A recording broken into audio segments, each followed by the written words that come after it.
Hey, what's going on, youth fam? Pastor Jacob here. I'm so excited to be here with you for another Wednesday night. I'm excited to continue our series, but I'm also really excited to announce that in 2 Wednesdays from now, we're going to be back together here at Canvas Church every single Wednesday night, back to having our in-person gatherings, back to the parking lot, back to the multi-purpose room, back to Cafe Youth. And I'm so excited to see your faces, to be in the flesh, to be in person. I feel weird as I use the word flesh, but I think it's okay. We'll leave that in there. But man, I'm so excited to share with you all these awesome things that our youth staff is planning for this summer. It's going to be unreal. We're going all in this summer. So again, make sure you're planning, make sure you are here in 2 Wednesdays in person on Wednesday, June 3rd. Hey, with all that said, let's go ahead and dive into today's message. All right, let's go.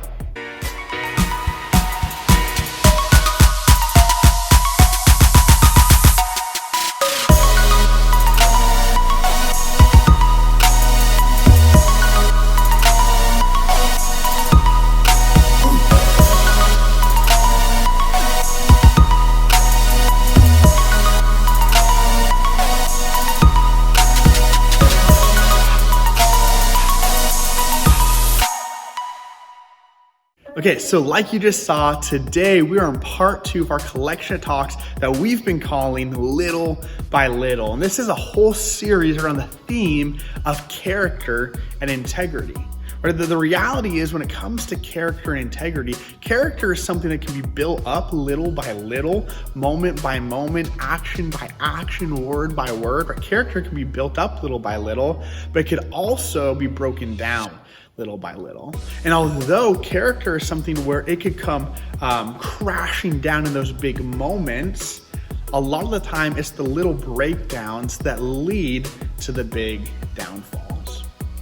And so we should define character, and we're gonna say the same definition every Wednesday, but a lot of people define character as who are you when no one's around? Who are you when you are alone? And I think that's good, but I think it's incomplete, right? It doesn't quite capture the whole picture. It's good, but it's not the whole thing, right? We want to ask ourselves the tougher, harder question. Who are you always? Who are you always? I really want you to think about that. I want you to feel that tension. Who are you always? From when you're alone to when the whole world could be watching, who are you always? Tonight, the big question, really the topic, is are you guarding your heart from the wrong influences? Now, let's pretend like you were to come over to my wife and I's house over the weekend. Most likely, you're gonna find me wearing clothes that are very different from what I would wear on a Wednesday night or a Sunday morning here at Canvas. Right, like on a weekend, I have a couple basketball shorts I'm probably wearing, or some joggers that I rotate through. I have some different t-shirts I rotate through, and I have my favorite Seahawks hoodie.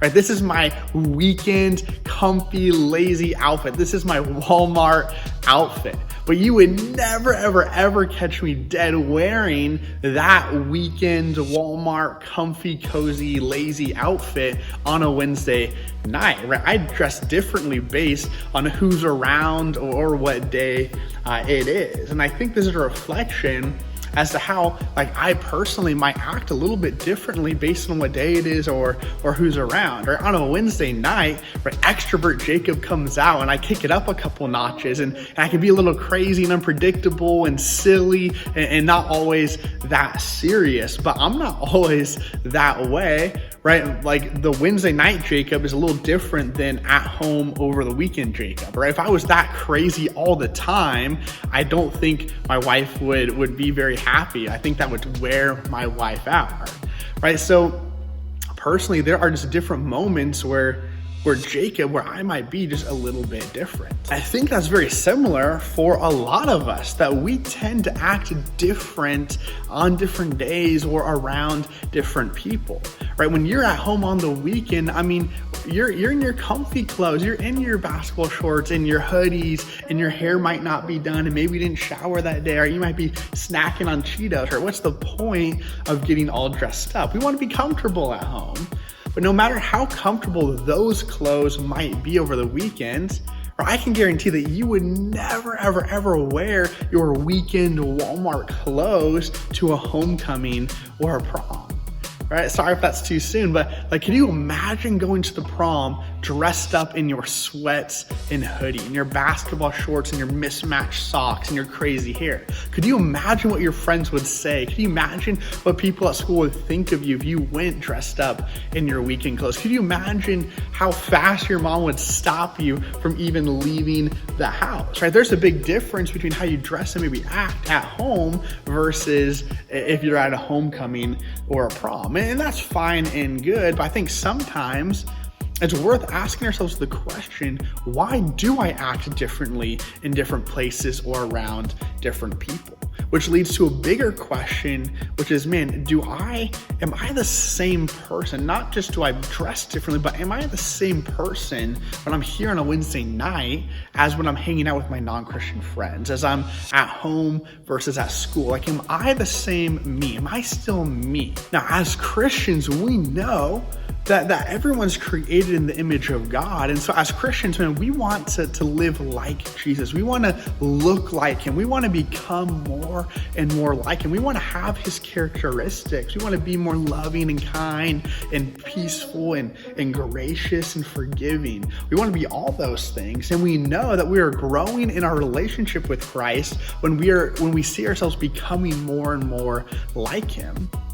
And so we do this not just by focusing on our behaviors or the outward appearances, but we do so by focusing on our hearts. So what I want to do here for the next 3 minutes is we're going to watch a video by friends over at the Bible Project, because they do a fantastic job of explaining what the Bible means when it talks about the heart. And so this is going to help us move forward talking about how do we guard our hearts? How do we guard our characters? So let's check it out. For thousands of years, every morning and evening, Jewish people have prayed these well-known words as a way of expressing their devotion to God. They're called the Shema. Hear, O Israel, the Lord is our God, the Lord is one. And as for you, you shall love the Lord your God with all of your heart, with all of your soul, and with all of your strength.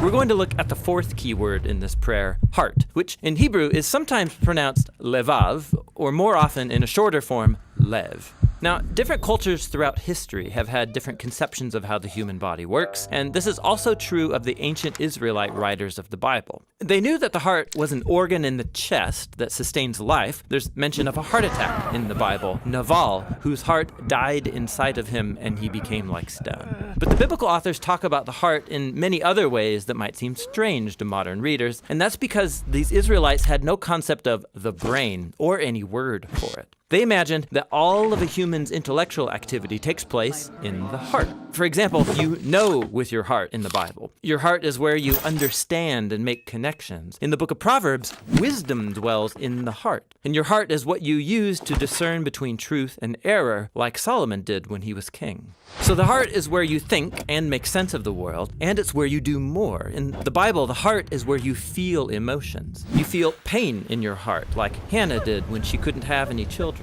In fact, the phrase "a broken heart" comes from ancient biblical Hebrew. You also experience fear in your heart. Your heart can melt or be distressed. Your heart can even be depressed. But then on the flip side, your heart is where you experience joy. In Hebrew, to be happy is to be good of heart, or to have a heart of joy.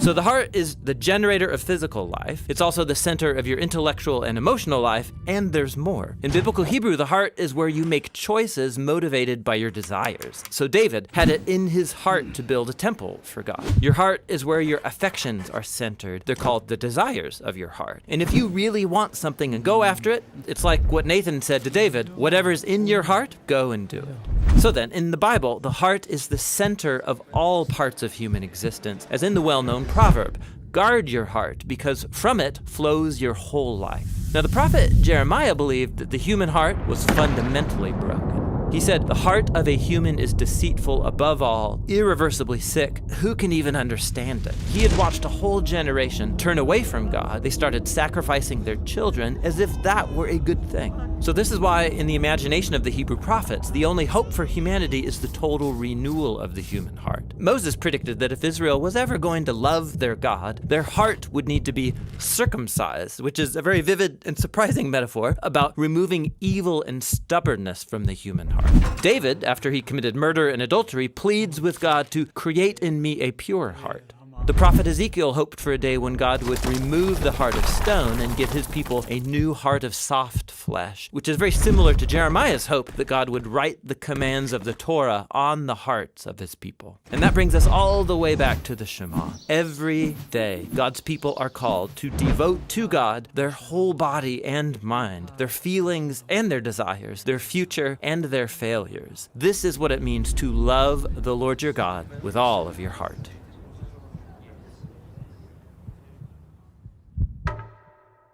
Okay, I just love what we just watched there. I absolutely love it. Right? They're saying that the heart is the center of all parts of human existence. Right? In other words, and this can be up on the screen, that if you can get your heart right, everything falls into place.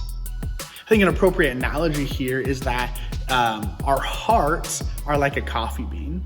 I don't know if you know this, but there are 10 steps to get a coffee bean and turning it into a delicious cup of coffee. It's a long, grueling, hard process. Right, the 10 steps are, first you gotta plant the coffee beans, right, obviously. Then you have to harvest them, process them, dry them, mill them, which I don't even really know what that is, if I'm being honest. Maybe you do. Exporting them, right? You got to get them from a farm to like a Starbucks factory at 6. 7 is tasting to make sure that the batch in general is good, roasting them, grinding them, and then brewing them into that sweet, delicious cup of coffee. Right? It's a long process, but that whole process is for nothing if the coffee bean is bad. Right? A bad coffee bean is not going to produce a good cup of coffee. And in the same way, right, you can't be a good person if you got a chaotic, corrupt heart, right? You can't be a Christ-like person while having a corrupt heart. So again, if you can get your heart right, everything's gonna fall into place. And that is why it is so important for us to guard our hearts. Right? Guard your heart because that's where it all starts. Right? Guard your heart because that's where your character is formed. That's where your character comes from. Right? Guard your heart because that's where your character is built little by little or it's broken down little by little. We see this in Proverbs chapter 4, verse 23. It says, guard your heart above all else, for it determines the course of your life. I love what Job says here in Job chapter 27, verses 5 through 6. He says, I will defend my integrity until I die. I will maintain my innocence without wavering. My conscience is clear for as long as I live. And so this is the kind of integrity and character that we need to have. This is the kind of mindset that we need to have, like Job, that we're going to defend our character. We're going to defend and protect and guard our character and our integrity no matter what, because our character matters. Our character matters. But we're not just going to drift and kind of see over time where our integrity ends up or where it falls into place. No. We're going to be intentional about protecting our character. We're going to be intentional about setting up boundaries to help guard and protect our hearts. If we want to build our character, we first have to guard our character. Right? We're going to remove the bad influences in our lives. We're going to refuse to consume unhealthy content, and we're going to be careful about our words and our thoughts as well.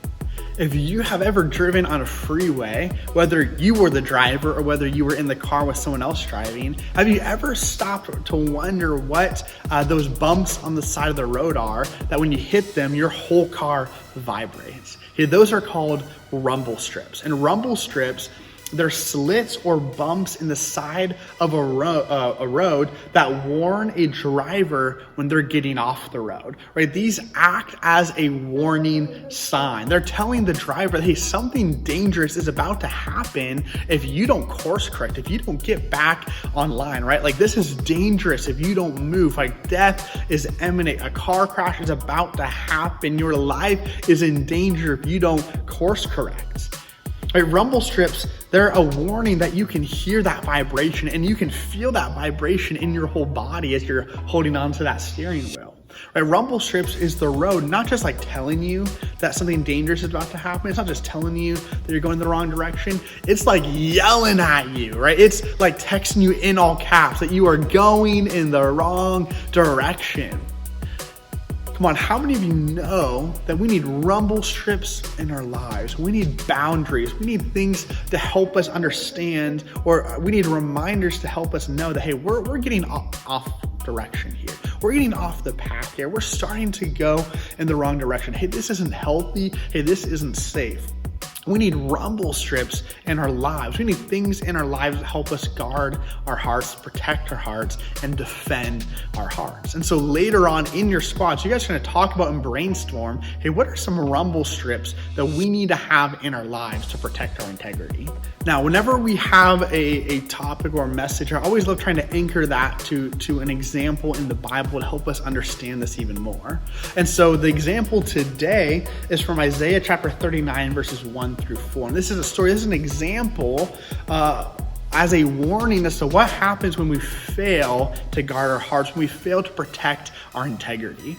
So this is about Hezekiah. At this point, he was the king of Israel, and he had actually been sick for a long time. He was bedridden. He was just deathly sick. And so he had made a full recovery. These two men from Babylon, they come and they bring gifts. And so Hezekiah gets excited because this is Babylon. He doesn't know them, but they want to make an alliance. Now, we know as the readers that Babylon at this time, they were considered like the most evil nation of all time. And later on in the Bible, Babylon represents the height of evil in humanity.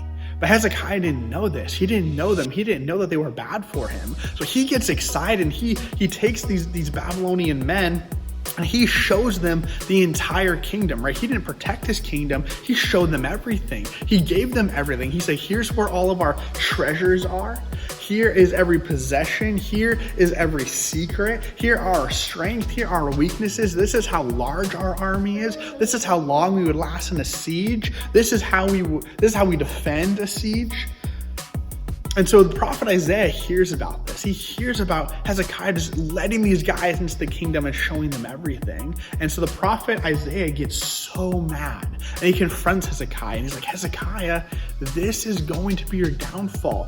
You don't know them. You don't know how bad they are for you, how bad they could be for us, right? You didn't protect your kingdom. You're building your kingdom, but you're not protecting the heart of your kingdom. And someday, Babylon's going to come back with this information and they will conquer us. And eventually, that's exactly what happened. And so we see the problem with Hezekiah is that he didn't have any rumble strips in his life, right? He didn't have anything set up to help guard and protect his kingdom or the heart of his kingdom. And because he wasn't protecting the heart of his kingdom, that would be his downfall. Right? He was building his kingdom, but he wasn't protecting the heart of his kingdom. And because he didn't protect it over time, his kingdom was conquered. Right, man, we can build our character and we can build our integrity, but if we don't protect it, if we don't defend it, if we don't do everything we can to guard our hearts and guard our integrity, then eventually over time, right, bad influences are going to sneak in and bad motives are going to pop up and bad thoughts and actions and words and influences will seek in and they will be toxic and poison our hearts over time. And so again, the big question for today is, are you guarding your character? Are you guarding your character from the wrong influences in your life? Are you protecting it? What rumble strips do you have in place to protect your heart? So I think this whole topic reminds us of why squads are so important, because we're talking about kind of a heavy topic. This is important. Character matters. Integrity is important. So now in our squads, we get to talk about these things, and maybe there's things that we're going to realize that, man, we all kind of struggle with something. And now we get to work together. We get to grow together. We get to figure out together, how are we going to grow our hearts, not just as individuals, but as a squad, as a community. How are we going to grow and protect our hearts and our character together? So with all this said, here are 5 questions I want you guys to talk about in your squads. Number 1, name one difference between how you act with your family and how you act with your friends. Number 2, look up Proverbs 4:23, read through this verse together, and then what are some reasons guarding your heart is so important? Number 3, right now, do you currently have any filters in your life, ways that you keep bad influences away from your heart? When I say filters, probably the better word there would have been Rumblestrips. Number 4, just as you can't get good coffee from a bad bean, you won't have good choices if you don't guard your heart. So what are some ways you can practically guard your heart? And number 5, this is your kind of action point, your takeaway for this week. I want you to identify one negative influence in your life. And I want you to think about what are some ways that you can filter these bad influences this week. All right, Public Youth, man, I love you guys so much. I just hope and praying that you guys have just an awesome discussion about this topic that really does matter and is so beneficial to us. Man, I can't wait to see you guys in 2 weeks. Until then, love you guys. I'll see you soon.